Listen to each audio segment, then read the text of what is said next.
आज दुपारी मस्तपैकी असं छान केलं होतं. बटाट्याची भाजी केली होती, छान अशी कोथिंबीर टाकली, साधीच बटाट्याची केली होती का सोबत काकडी होती आणि घरचं दही लावलेलं. बरं का, घरचं दही लावलेलं काहीसुद्धा आंबट होत नाही, मस्त लागतं.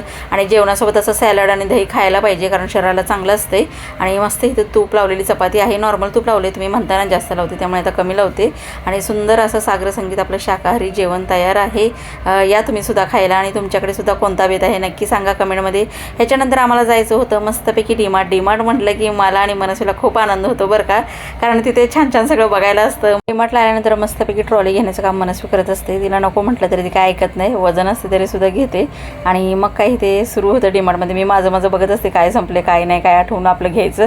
आणि ह्यांचं काहीतरी वेगळंच चाललेलं असते दोघांचं. मी कॉफीचं बघत होते आणि तेवढं ह्या दोघांचं बघा इथं काय चाललेलं आहे. दोघं ह्या बाबतीत डीमार्टच्या बाबतीत दोघांचं इला एकमत असतं काय घ्यायचं आणि काय नाही. दिवसाचा शेवट मनस्वीच्या असं सुंदर अप्रतिमाच्या ड्रॉइंग झालं बरं का. तिचा उद्या ड्रॉइंगचा पिरियड होता म्हणून त्यामुळे तिने गडबडीने काढायला घेतलं. आणि तुम्हाला कसा वाटला आजचा व्हिडिओ आणि ह्याची ड्रॉइंग नक्की सांगा, म्हणून सबस्क्राईब करा बरं का.